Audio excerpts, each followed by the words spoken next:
Hi everyone. Today we're going to be talking about why the Divine Feminine Rising isn't actually about women, but how we can help show you the way. If you're new here, I'm Liana. I'm a Divine Mother channeler, a priestess of Divine Mother energies, Quantum Healing Hypnosis practitioner, and intuitive guide. So this might be a bit of a hot take. I think for some it's going to be, and for others it won't be because they already know this. And I don't seek too much information outside of myself about the topic anymore, since I have such a strong connection to the Divine Mother and Divine Feminine teachings and understandings. I also, through my journey, unlocked a part of my own Divine Feminine energy that I had locked away in order for it to remain free from external programmings and beliefs. So what others are saying about Divine Feminine Rising now, I've only seen at a surface level. But like I said, I know some people already have an understanding of this. So I wanted to share my perspective on this. And that Divine Feminine Rising is not actually about women or feminine expressions, those in feminine roles or feminine identities. And I know a lot of us know that we all have feminine and masculine energy within us, and balancing the two is something that we should work towards and strive for. But what we have been perceiving as masculine and feminine energies, in my mind, are how we choose to express the two energies and not actually what they are. And if you've watched some of my other videos, you know that at the core, divine masculine energy is consciousness or spirit. And divine feminine energy is the body, our sacred vessels that allow us to bring through our consciousness and spirit and use it to create and to experience. And you may ask, well, what about all those other traits we associate with divine masculine and divine feminine and that we're trying to balance within us? You may know that the masculine is usually associated with leadership, protection, logic, clear drive, and structure, and many other things. And that feminine energy is associated with creativity, nurturing, wisdom, receptivity, intuition, and more. And as you hear those, you may recognize how we all have those innately within us, but they're brought through and expressed differently in each of us. You may recognize also how you could associate some of those characteristics more strongly with the mind or with consciousness, and some of those more strongly with the body. And like I said, it is my perspective that those are expressions of each, but not innately what they are.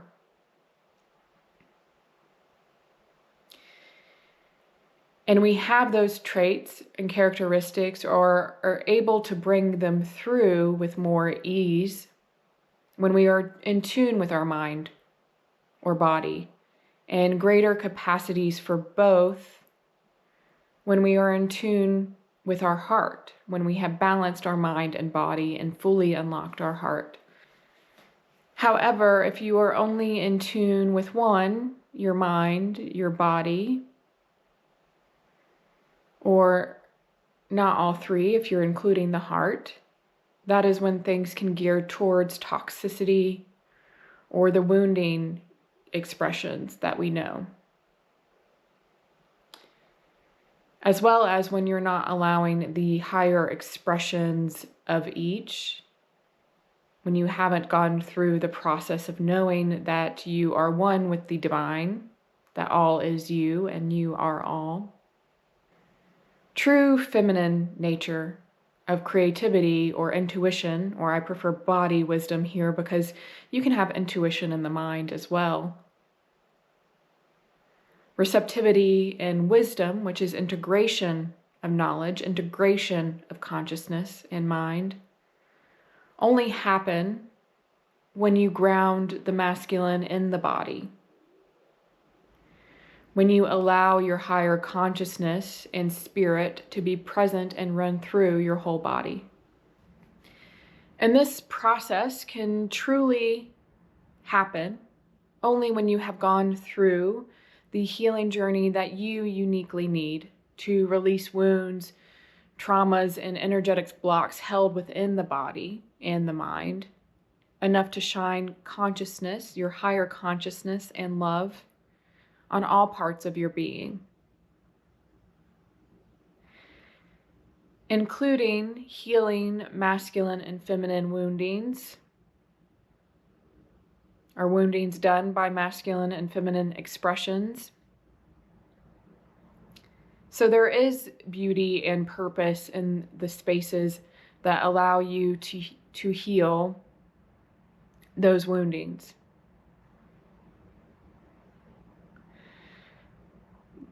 But the goal should always be not to get stuck in the journey to heal those woundings.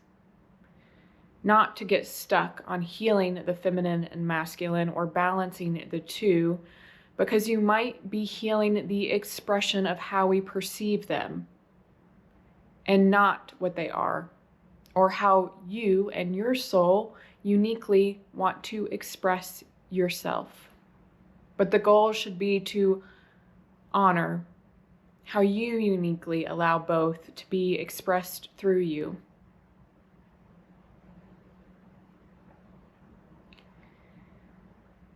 And I see some things on social media talking about the rise of the divine feminine almost as the swing back or the switchback of the pendulum, to where now women are in power.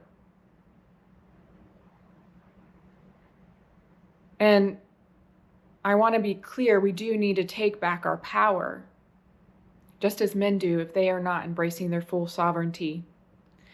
But the feminine rising is not only about women leaders or women expressions or a full matriarchal society or a feminist movement or however you want to see it.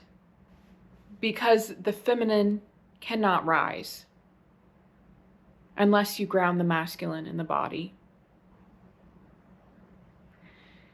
And by ground, I don't mean anchoring them to a lower position.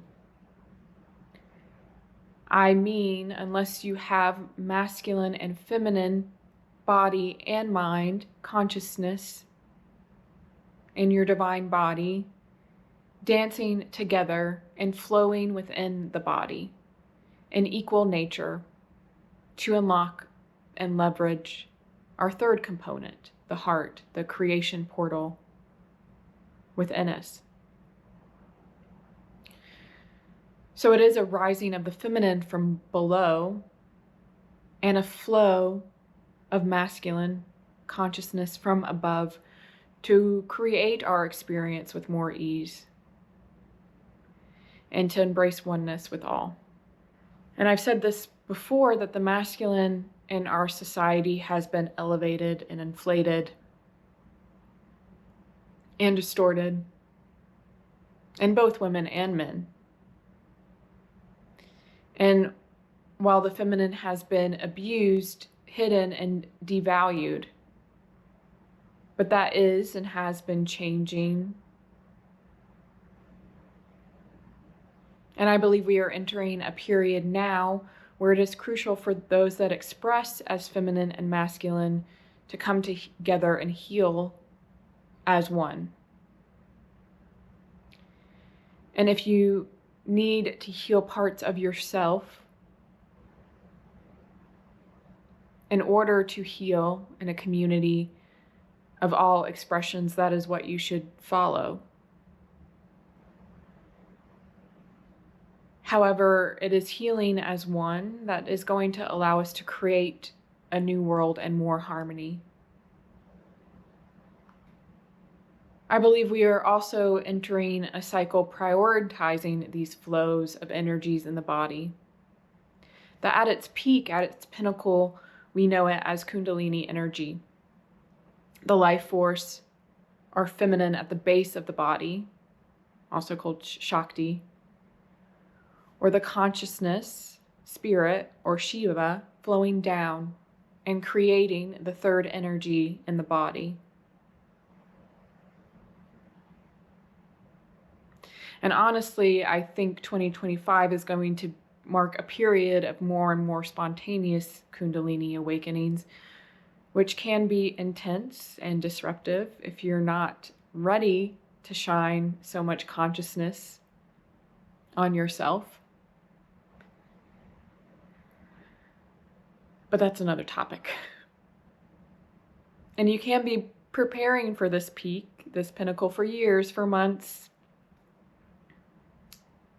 However, even if you haven't had this full awakening or this full raising of life force energy and consciousness going down, you can still be working with these energies without having this full experience and working towards it,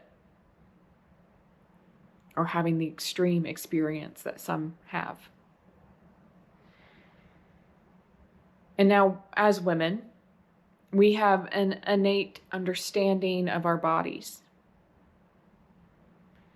because of the role we play in creating life through our body. Our understanding of our own cycles and our changing anatomy. And the gift of creating life in our bodies, carrying pregnancies and birthing children, has given us an innate understanding of our divine nature, as well as our capacity to love and see beauty. And this, I believe, is why many women have such a strong connection to their own divine spark and are able to integrate their consciousness and embody their spiritual gifts. That knowing the way for women is an intuitive understanding that we have with our bodies. And this is how we can show the way to others and step into leadership now.